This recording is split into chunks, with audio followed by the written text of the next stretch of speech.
This game is rated M for mature. In a universe of light and dark, where perception is reality.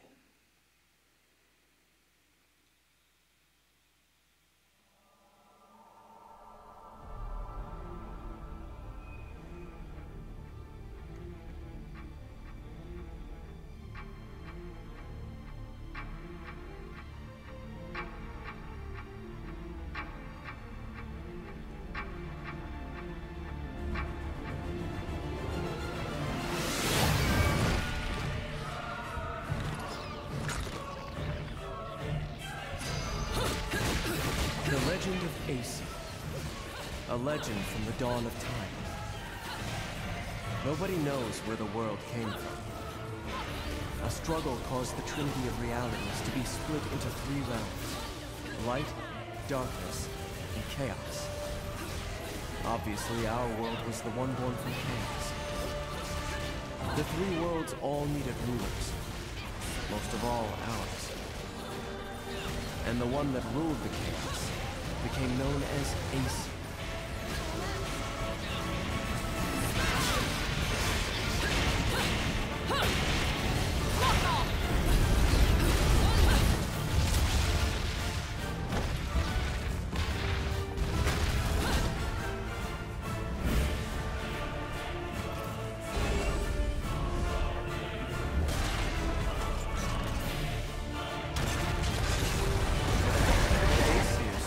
Eternity quietly looking upon the earth from his holy mountain, where we only see reality and make it match our rules of the world.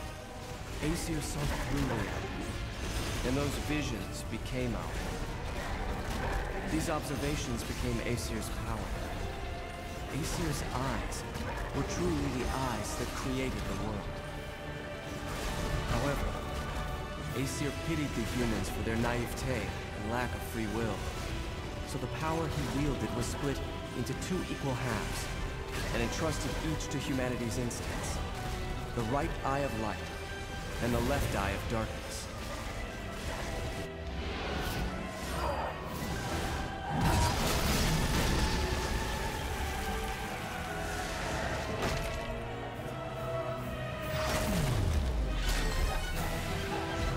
By dividing the power of the eyes of Aesir, humans gained free will. They could now choose. With control of the eyes of the world, the eyes that determine destiny, humans could choose their own paths. They awoke to their own identities. Man is but a reed, the most feeble thing in nature, but now we were thinking of this, and we took our first big step towards grand prosperity. The inheritors of the eyes of Aesir have been granted the power of creation.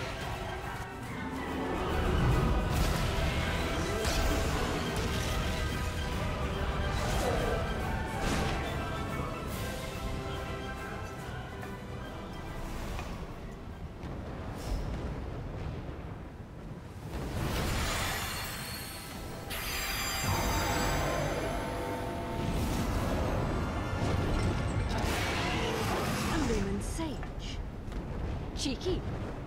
No one bothered telling me any of your kind survived.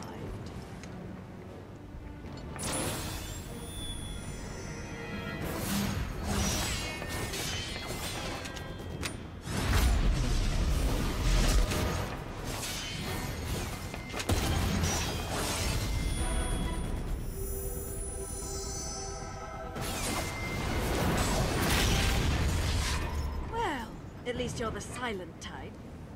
The last sage I met spent 20 minutes rambling on and on. What?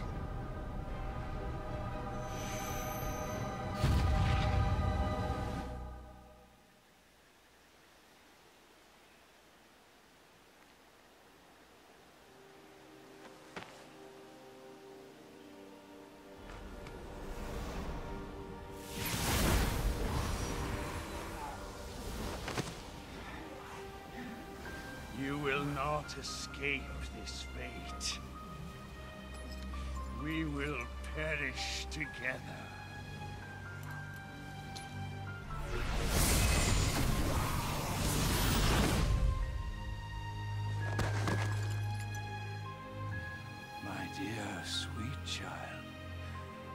At last, you have fulfilled your promise to me. Fear not, for I am always watching over you.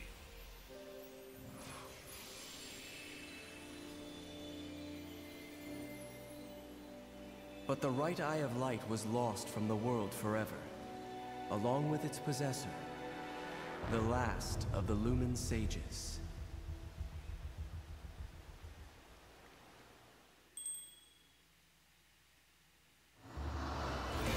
Hey there everybody, redxparasite here, and welcome to my Let's Play of Bayonetta 2.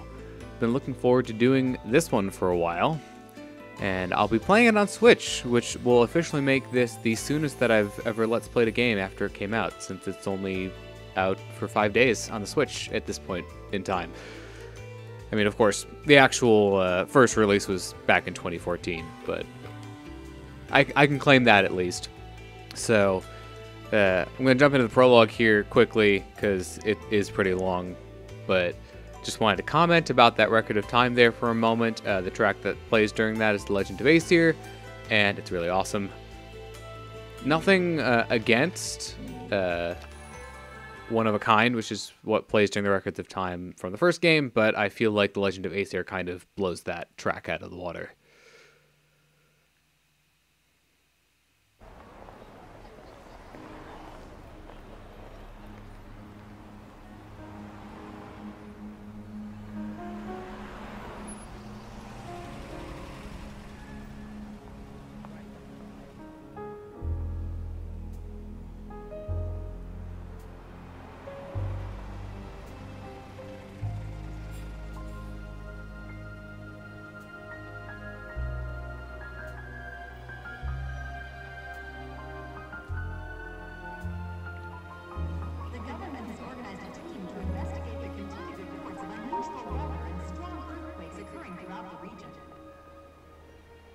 Officials are currently trying to determine the source of these phenomena, as citizens nervously clamor for answers.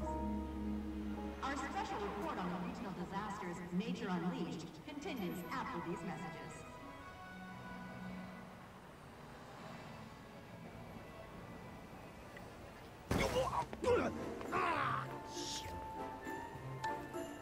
You know what I need?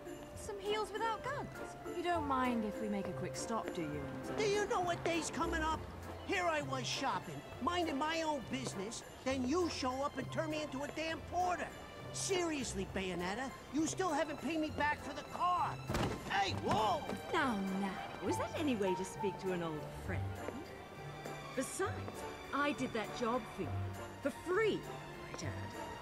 Do I really have to tell everyone how you grabbed onto my leg, sobbing like a schoolboy? This is why I can't have good things. You're some piece of work, you know that? If you weren't already lined up to go to Inferno, you'd be well on your way with all the shit you pull. Dressing up like a nun just so you could off some angels and keep the underworld happy. Hey, I'm talking to you. Shit. But if it's that or getting torn limb from limb for eternity in whatever circle of Inferno you witches go to if you break the contract, forget about it. I'd off the fucking wing bastards all damn day. Oh, hey, what the hell? Hey. But what the fuck you wasting your time trying to send some schmucks off to the afterlife for? Oh. Done and done. Let's go home, Enzo. Hey, wait a second. I ain't done here. If I don't get what I came for, I'm gonna be the biggest mutt in the city. And what is it that you came to fetch, my dear? Real funny. I know better than to tell you a damn thing. I'll never hear the fucking end of it.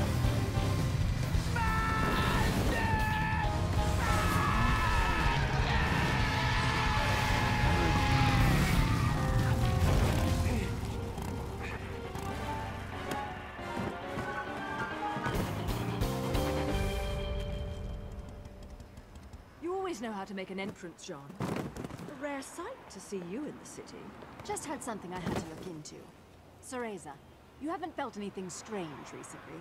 Now that you mention it, I still haven't quite figured out how a broke, bumbling wise guy managed to turn himself into a semi-respectable family man. Forget about it. And what's this Cereza shit? You're about as sweet as my Nona's grappa, you know that? Some witch with amnesia goes around calling herself a weapon, and it turns out she really got stuck with a kid's nickname. That shit's rich, I tell you what. Our friends in Paradiso are far too quiet. I'm sure you've noticed. But they aren't the only ones. Pray tell. Our friends down south seem to be a bit upset as well. And now in life news, the annual holiday parade is being held today. City police have closed off roads to prepare for the massive influx of merrymakers expected to take in this year's festivities, set to be headlined by a flyover from the military's aerial acrobatics unit. According to Channel 2 News, the this year's parade may break all top attendance records. Whoa, shit! The Platinum Stars. Crap. I need to hurry up and get Ed and Edna's presents, or I'm gonna get it. We'll talk later. I'll see you back home. Don't forget to pick up the things for the party.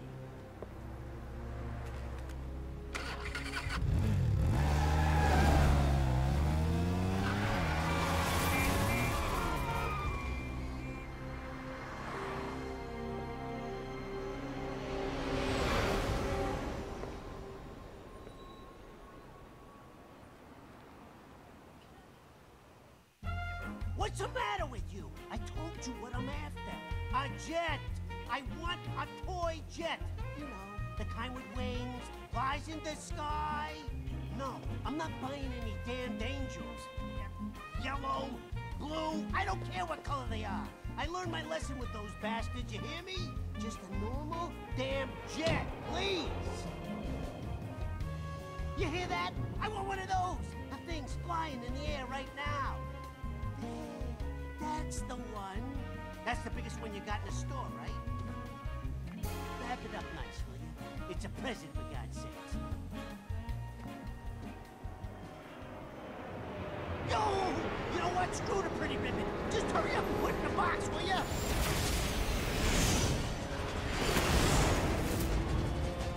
Fuck the damn ribbon!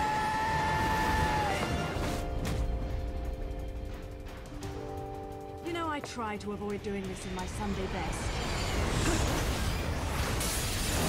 It's a completely random thing, but the plane changes from being gray to being blue. For whatever reason.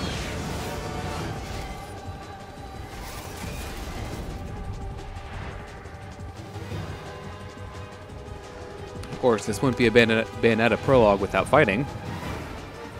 At least your lot still knows how to make an end.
Okay, so the game's going to be giving us a quick tutorial on combat here, so if you've played the first one, then this will all be familiar to you. X to punch, A to kick. So you new combos, which is, you know, kind of the whole point of the game. But another fun thing is that the story takes place around Christmas and New Year's for reasons. I mean, I suppose it does factor into the plot at the very beginning here. It's not really going to be relevant to most of the plot, though.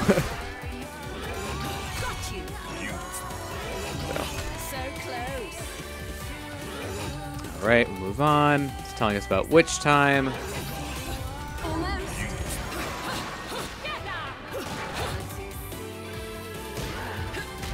I think that should be the last one. Alright, so yeah, now it's going to throw us into combat with all these enemies. But now I'm going to need to concentrate and actually, you know, try to be good at this game. So we don't have access to Wicked Weaves just yet. We're getting that relatively soon.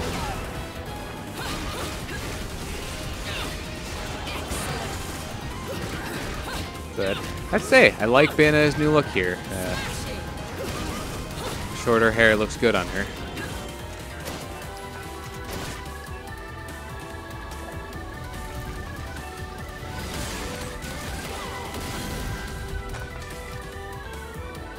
This is why I never buy anything on sale.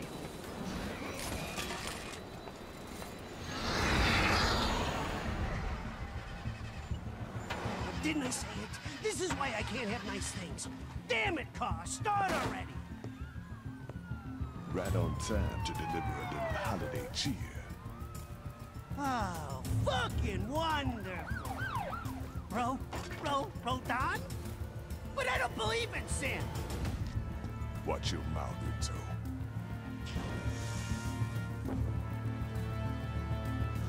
Don't want anyone offering you for sacrilege before you pay your tag.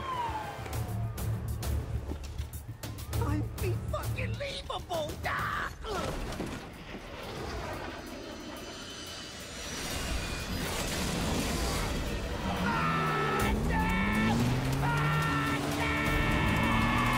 Poor Enzo and his cars. They never seem to catch a break in these games.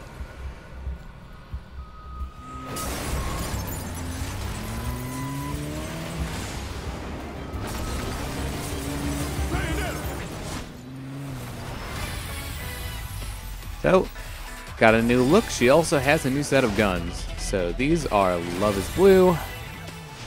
And their names are Prelude, Minuet, Toccata, and Nocturne.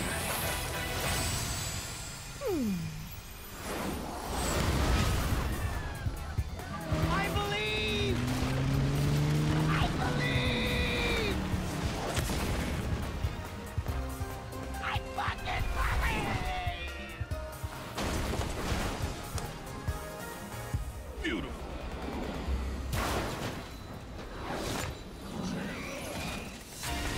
Now it's time to be naughty. Alright, so this here is the main theme of the game, or the main battle theme at least. I mean, it could technically be counted as the main theme of the game. It's Tomorrow is Mine. So I can't really say whether or not I like this or Mysterious Destiny more. Kind of like them for different reasons, but I mean, they're both pretty good. So now that we have our proper set of guns, we can start doing Wicked Weaves, and I've already gotten hit. But this prologue section, there are a lot more enemies, and it goes on for a lot longer than the one in the first game. So if you're trying to get a good score on this, make sure that you keep a combo going, because you will need, essentially, to keep a combo going the entire time if you want to get a good score on this verse.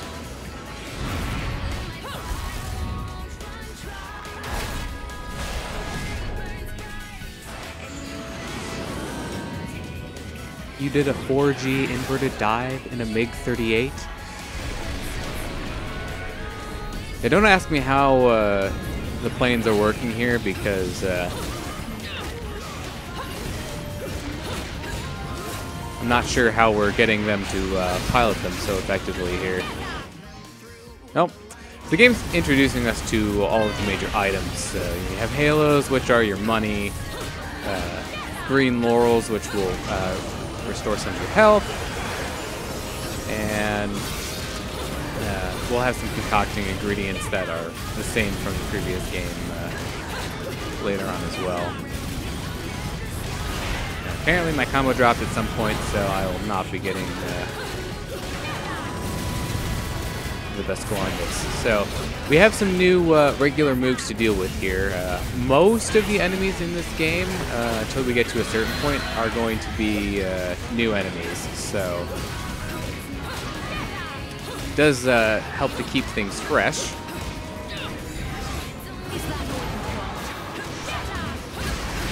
So one of the things that they added in this game is something called Umbran Climax.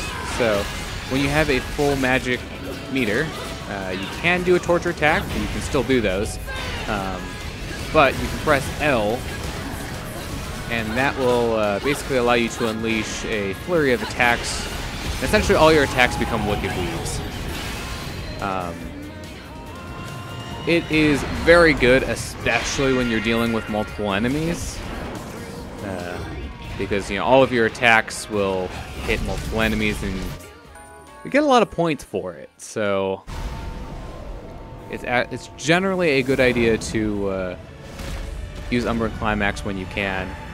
One of the things that I really like about it is that it gives you an option for using Magic Meter during boss fights where you wouldn't usually be able to use any Magic Meter, since you don't have torture attacks for bosses. So I think it's a really nice change, although the one thing that it kind of inadvertently does is it does render the torture attacks not essentially worthless, but generally, if you have the magic for it, going for the Umbran Climax is typically the better idea, just because, as anyone who's played these games knows, you get a good amount of points for Wicked Weaves. And so if you get a whole bunch of Wicked Weaves, it's great for your combo score. So typically, using Umbran Climax is just better a lot of the time. But kind of been glossing over the fact that we're fighting a new enemy here, so that's actually going to fight it more. That was quick. Did you get everything? Since we didn't finish it off yet. Forgot the caviar. You think they're still open?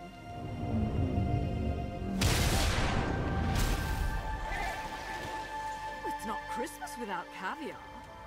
Let's finish this quickly then. So, your combo points from the beginning of verse 2 here will carry over, so make sure you keep the combo going, because it's pretty important. Although I think it does start like at around half health,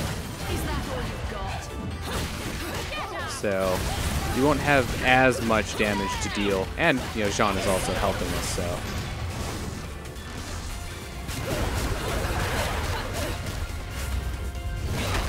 One thing that is a little bit different about the wheels there that you can charge up for both torture attacks and finishing off bosses is that during normal battles, like if you're doing torture attacks or punishes like that, it is a good idea to keep mashing the button even after the wheel is completely full, because you'll get additional combo points for doing that.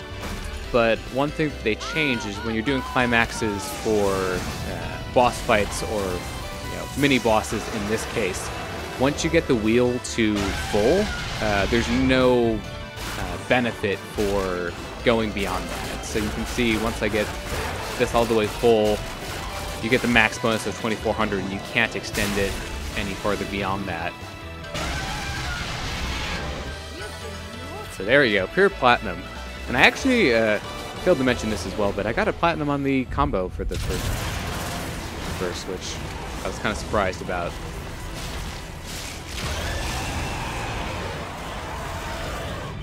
Well, that's not how it's supposed to happen.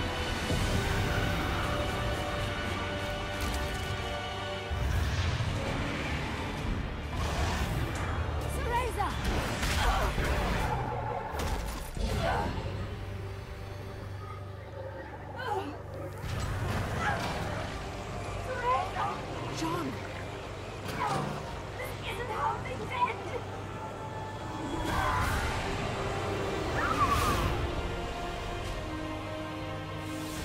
John! Well, shit. I'm not one for pets who don't listen to their masters. So, we have a boss in the prologue. This game does not pull any punches when it comes to the prologue here. You know, the first verse was longer. And you also have a boss in the prologue. So we're facing off against Gamora. It's one of our summons that we used a lot in the first game is kind of going out of control. So we have to teach it a lesson because it almost killed us and kind of killed John. But this fight isn't too difficult. It is still the prologue after all. It does kind of introduce a new mechanic that will be used more later on. Because we're actually flying right now, which is something that we haven't really done in the previous game. So I actually did like a really good job of getting into the second phase here. I think I dodged it there. The cues on this segment are always kind of hard to read, so. But one of the things that I like about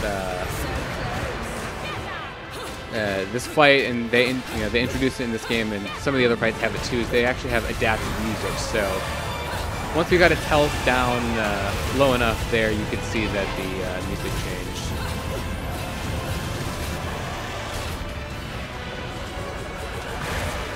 So we did take a little bit of damage from that, unfortunately. Yep. Yeah, see that one, the actual attack is later than you'd expect it to be. But it's a pretty killer track.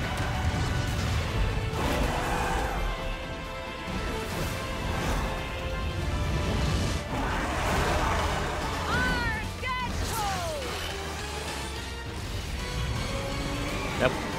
Wow, I did absolutely terrible on that because I totally forgot that it was a spin the control sequence. I'm not sure if that bonus factors into your combo score or not. I think I got a pretty good combo score anyways, so hopefully it won't matter. But yeah, did I mention that this is still the prologue?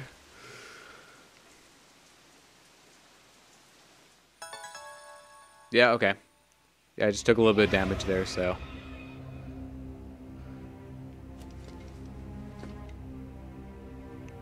Lumen Sage. Is revenge not all you desire? I know the one who destroyed your world. I know the one who destroyed your love. Who?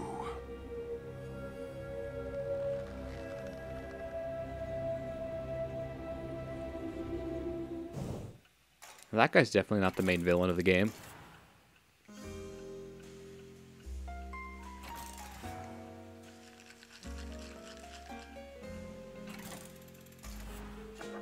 Dead witches get dragged to hell.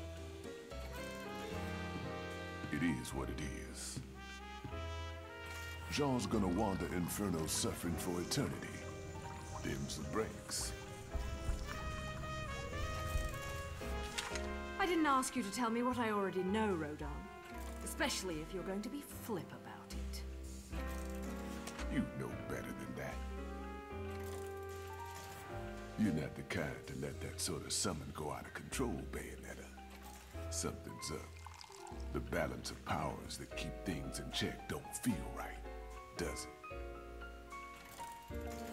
You know, she's pretty hot for a dead chick. Wasn't a big fan of her shit when she was in the realm of the living. But looking at her now... Nah, still not a fan. She's not dead, Enzo. She's right, Enzo.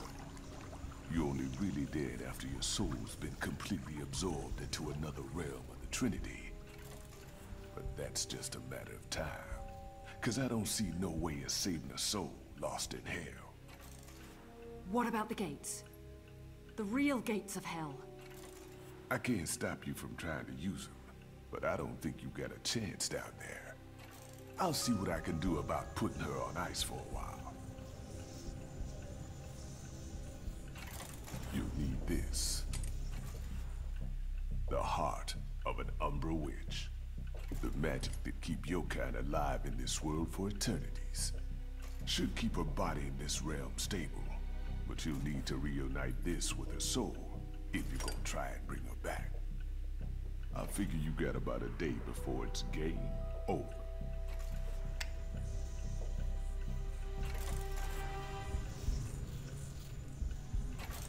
Enzo, you've got a jet, right? What? No. No, no, no, no, no, no, no, no, no. I do not know. Listen, I appreciate the situation, but you know what today is? My kids got cookies baked for me at home. They're waiting for me. And I still gotta play Santa tonight. Let the real Santa take care of the presents. Now let's go. Hey, I said I believed, but Ed and Edna, you can't put one over on those two little fuckers, let me tell you. Hey! Let go! Let go of me!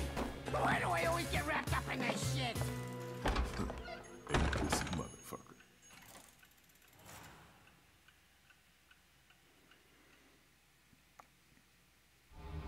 Alright, so with that, we have our setup for the main story. Jeanne got dragged to hell because she was trying to save us, and now I have to go and save her. So, got a platinum on that, which is pretty good.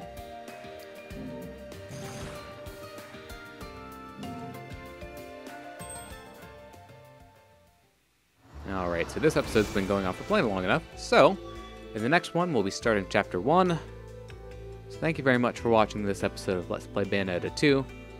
I've been redxparasite, signing out.